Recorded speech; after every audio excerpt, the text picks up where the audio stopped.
Well, Cavs fans, what a statement from the Cavaliers tonight. They win it 118-94, game two from Boston. Spence, I think if you asked you or me, or if you asked anybody, like, what does the perfect Cavaliers game look like? Like, what is it with this team, with this iteration of the team? What does the perfect game plan, execution, performance look like? I think he got that tonight. I can't say enough about the effort from this team after the way they flat out got outplayed in game one despite giving it some of their best efforts, and to come back and respond this way where you had all your role players really stepping up in a big way. Evan Mobley obviously had a really big game tonight, which we'll talk about, and Donovan Mitchell just continues to be Donovan Mitchell. This was the complete package. Like, we saw tonight, I think, what it's going to take to beat Boston, which is more performances like that, and you can actually get the job done in this series. Yeah, no, it was definitely an all-around effort. I think the way that the Cavs kind of started the game, it seemed like there was a lot of that kind of stuck in the mud offense going on, a lot of high screens, double screens, and stuff wasn't going anywhere. But as soon as they started getting the ball to Evan Mobley in the paint, that's when things opened up. He was attacking on his own accord. He was getting others involved. He had 4 assists in the first quarter, 11 points, and bodies were moving. Isaac Okoro, again, putting pressure on this team just by cutting. Max Strus in dribble handoff situations, turning the corner, or even shooting threes. There was just a lot of good going on in that sense. And Donovan wasn't really a scorer in the first half, like you said. And it just opened things up for him in the second half. And that's what happens when you get the help that we're talking about. Karis LeVert, too. What a response after game one. Really patrolling that bench and doing a good job of keeping the guys on their toes, the Celtics, that is, by just pushing them back a little bit and attacking the rim. And it was just a kind of a perfect method because it opened up the perimeter for them. And in that second half, man, the Celtics were so far off. They were backing up whenever the Cavs were dribbling it up the floor. And so many of those pull-ups that I mentioned after our first little recap from game one were right there. And Donovan Mitchell and Darius Garland made them pay. And Darius had a huge third quarter. Donovan Mitchell, obviously, with that ridiculous crossover and spin over Jason Tatum to finish the quarter. It seemed like they just kind of took their hearts when they started making them. And lo and behold, the Celtics weren't able to make their shots outside of the first half, really. So it was a good all-around performance and a huge one for the road. Yeah, Boston shot just 22% from three tonight, which we're assuming that doesn't necessarily hold true. I would imagine that they're such a good team. They'll probably bounce back in their own right. Granted, you'll be on the road, so you're hoping the Cavs role players continue to kind of play better, and maybe their role players play a little bit, like they did in this game, if you can get that out of them. But regardless, it was an off night for Boston. Everything was working for Cleveland. I think, to your point, there was just so much that opened up in this game tonight. And I think, I don't know if, I'll just put it out there. We'll start with this, I guess, from an overarching standpoint, individual points that I want to touch on. I thought, listen, for all the crap that JB Bickerstaff gets, and some of it warranted for some of the stuff he's, that just decisions that have been made throughout the season, I think there was a clear game plan tonight, looking at the film from game one and saying, without Kristaps Porzingis, this team just doesn't have a lot of interior defense. They don't have a good rim protector. And they clearly made that a point of emphasis. And JB was like, let's get Evan Mobley more involved inside. And he took advantage. I can't say enough about Evan Mobley's efforts tonight in the fact that they looked to him early. That's the thing that we've been saying, right? Getting him going, getting him more involved in the offense. The last 2 years, people have thrown out the question, not necessarily us, but people have thrown out the question, is Donovan Mitchell stunting his growth? This was a game where he was not stunting his growth. He was a main part of the offensive game plan. And I have to give JB Bickerstaff some credit for that, because it was something they recognized and an adjustment that they made for game two that paid dividends. Because, like you said, once Evan was wreaking havoc inside and they were just attacking the paint, the Celtics had to adjust, and that opened the guys up on the outside to hit the shots. And tonight, finally, they were falling. Cavaliers in this was their best 3-point shooting night of the playoffs so far. So you're talking about 9 games that they've played in total. Prior to this, their best three-point shooting performance was game 5 against Orlando at home. 35% they shot, and then 33% they shot in game 7, which was a little bit worse than that. Tonight, though, it was a lights out effort from 3. They shot 46%, which is closer to what they were for the season. I think they were on like 38 for the season, so even above that. But just the X's, from an X's and O's standpoint, I think JB Bickerstaff does deserve some credit for recognizing that wrinkle and making the right adjustment to exploit it.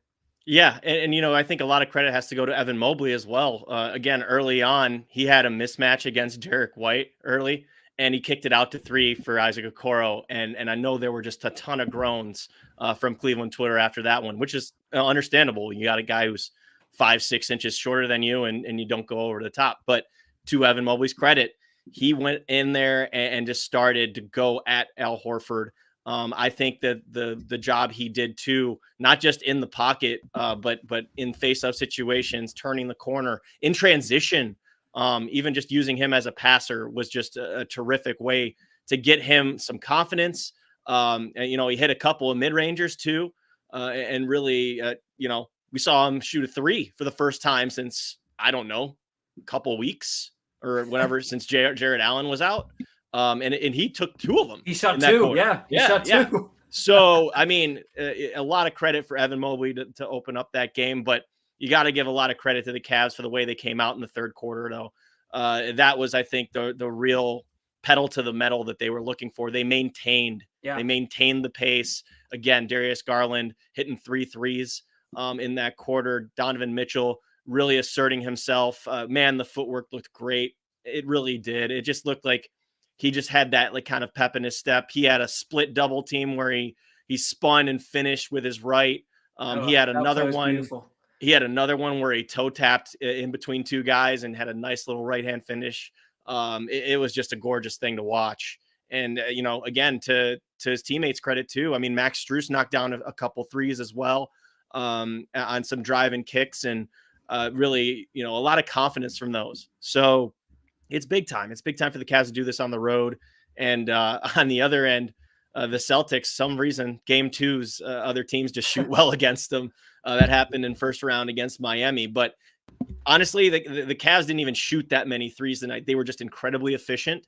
And the Celtics just weren't knocking them down. And, Derek White went 1 of 8 from the field. And that's a far cry from what happened in game 1. I'm sure that things are going to change in game 3, and it's going to be a little bit more of what we're used to seeing with Boston. But I mean, to steal one against this team on the road is massive. It's huge. And it really gives you a fighter's chance in this series to do something. Well, and they always say, the goal when you're the road team in a series first 2 games is take 1. Mm-hmm. Cavs stole 1. Like, so now they don't kind of, I mean, they put themselves in a situation where they technically now have home court with a chance to, if you win your home games, you win the series. So that's obviously an interesting development in this one. And like you praised Evan Mobley. I think that's obviously warranted. I think for the second straight game, you saw Isaac Okoro contribute in a big way. He only took 1 3 tonight and knocked it down, but he had 12 points total. I think that's an encouraging sign if you're looking for role players that are finding their rhythm after, especially how that Orlando series went, where it was just like you didn't know what you were going to get from any of those guys. And then in game 1 of this series, same sort of thing. Him contributing for a second straight night in a big way. Max Strus, he also had 12 points tonight, was 2 of 7 from 3, which isn't great, but he hit a couple, made some big shots, did some nice things defensively like he always does, had a bunch of rebounds. So he made his presence felt. And then Karis LeVert, I think, is the biggest one, Spence, because 21 points off the bench. This was the Karis tonight that probably felt like he was snubbed for 6th man of the year, right? Like, this is the guy that we've been seeing consistently throughout the year. He comes in, provides this spark, and we've been waiting for this guy throughout the playoffs. He had game 7 against the Magic, he showed out and he looked a little bit better, and then he regressed again in game 1 of this series, and he's back now in game 2, and you now just hope with him that something clicks and that finally he can kind of take that momentum from this game, carry it into game 3 and 4 back in Cleveland, and then use that for the rest of the series. Because if you're getting that type of performance from him and the other role players around Donovan Mitchell, like, this team actually, like as much as we were down on the idea that they have a chance to hang with this Boston team because the role players on that team just are so good, so efficient, they're so consistent in what they do, and the Cavs are a little bit more streaky. But if they can get that over the course of now a 5-game series, what remains, like they can absolutely win this series. So I can't say enough about the effort of Karis LeVert tonight, and really just all the role players stepping up and performing on a big stage on the road. The way that Karras kind of knifes into the paint is so unique. He's able to find like crevices and he just kind of slithers. Yeah. He gets to his spots really nicely when he's got control of the ball, and he has had some handling issues in the past. But when he does have a good feel for his handle, that's when teams get in trouble, because then they don't know whether he's going to try and finish underneath or if he's going to slip out a little bit longer and take an 8 to 10 footer. And we saw a bunch of those tonight. Attacking the rim as well and attacking his matchups. A lot of this too is the Cavs just winning the one-on-one matchup on the outside, because I feel like they're mismatch hunting a lot. So that's something that I feel like the Cavs, if they can look to that and that's their plan of attack on offense and transition, obviously they were pushing so much tonight. There was an emphasis to get the ball up the floor because Boston was not getting back, and the Cavs were making them pay for it. Whether that was off of Boston misses or, even just deflections and tough defense and poking around rebounds. Like that's something that Max Strus does really well. Isaac Okoro, same thing, just gets in there and mixes it up. Darius Garland was terrific tonight, just locating the ball off of guys tipping it. I think that was something else too. I think he had like 7-8 rebounds or something crazy like that. And it got the ball moving up the floor. They were always looking ahead. So that's the key point. But I wanted to bring attention to Evan Mobley being in foul trouble midway through that third quarter. That was a huge juncture. Tristan Thompson came in and gave them some workhorse minutes. That guy came in there, and just like we're used to seeing with Al Horford and even Luke Kornet in this game, he was just really putting bodies on guys. And again, setting the hard screens, making people fight on the glass, pulling down some big rebounds. I think he had 3 of them, but those were 3 huge rebounds. The way that he's able to kind of stay in front too. I think that those are things that get overlooked in a game like this when you see a box score and a guy has 1 point and 3 rebounds and 2 assists, right? Yeah. That's a huge juncture of the game to give the Cavs legitimate minutes when Evan Mobley was sitting. And that cannot be said enough. And one quick point too. I thought it was funny when the Cavs tried to go small early, and they had all this momentum coming off of the first quarter. And you had the Marcus Morris, George Niang front court, and it didn't go well. Maybe don't go back to that, especially after seeing what Tristan Thompson was able to give you with those backup 5 minutes. I think during that stretch, it was like -14. That lineup was, or something it was not pretty. Yeah. You almost let Boston get momentum back into the game and maybe sort of, that was a moment that could have teetered things the opposite direction. So, but credit JB though, he didn't go back to it, and he went to Tristan instead, and Tristan was ultimately the difference in allowing Evan Mobley to rest, and 2 to not foul out. So that was big time. And we sort of joked before the series started about Tristan, living in Al Horford's nightmares from past matchups when these two teams met in the playoffs during the LeBron stint, the second LeBron stint. And yeah, like he's taken that dude's lunch pretty much every time they've played. And I do think to the point that we brought up earlier with just the mismatch of not having Porzingis out there as a rim protector.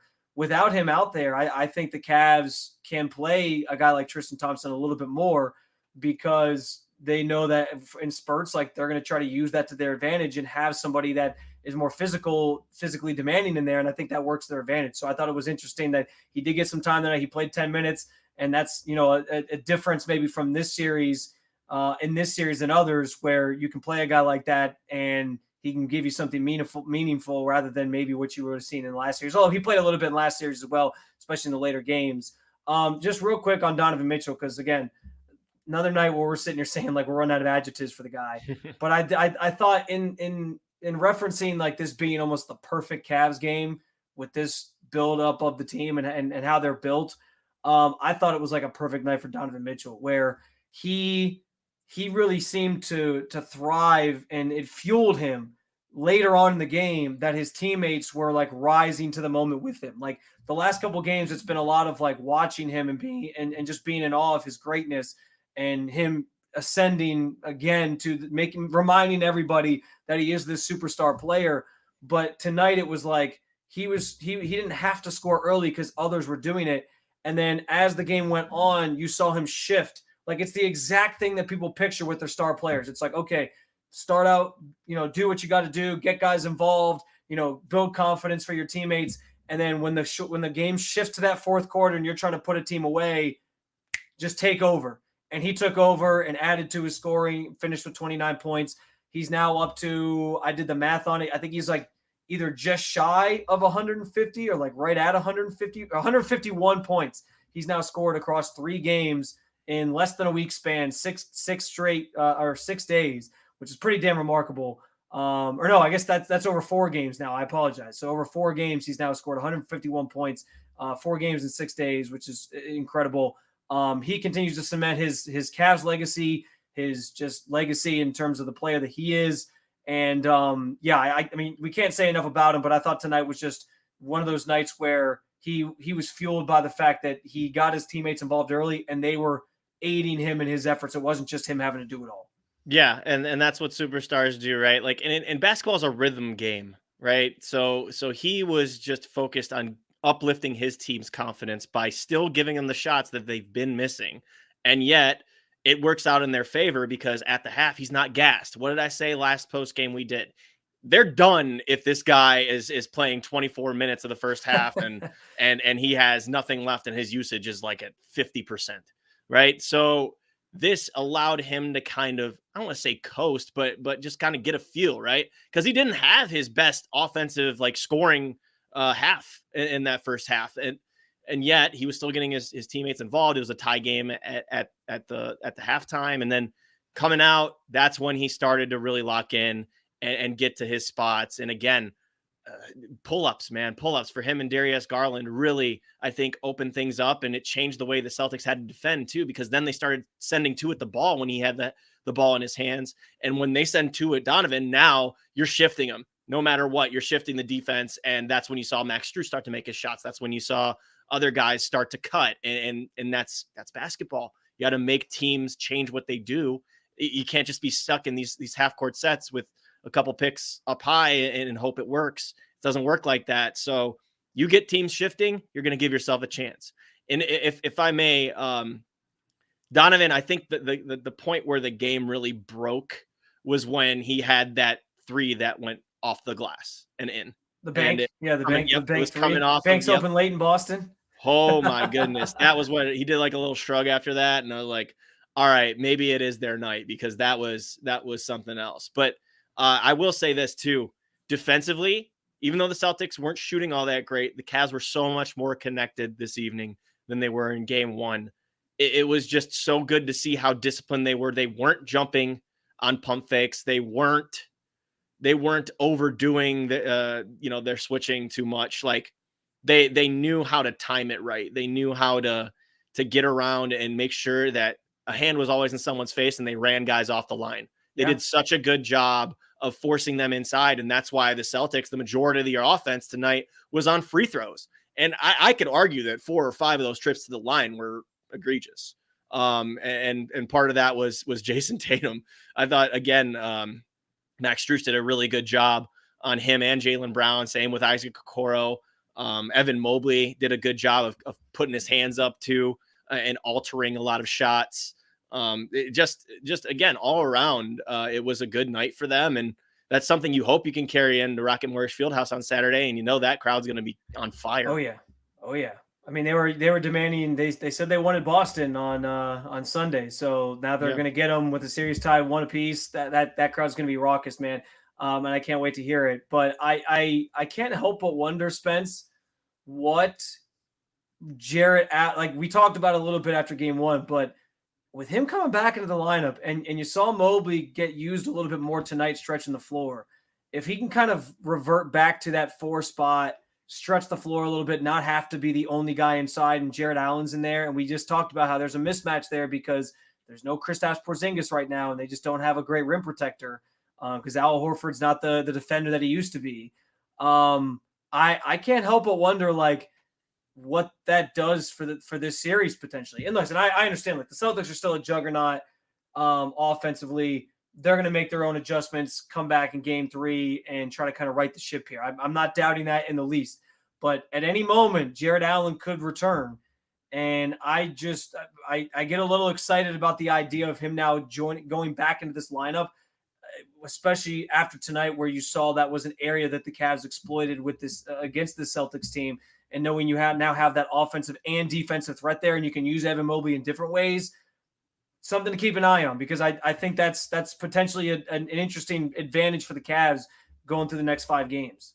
Well, you hope that Jared Allen can get back, but we don't really know the details too much more than, like who knows if he's going to play.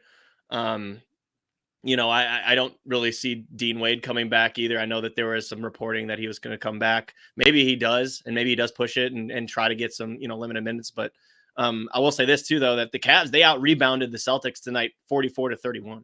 So that too is a big one.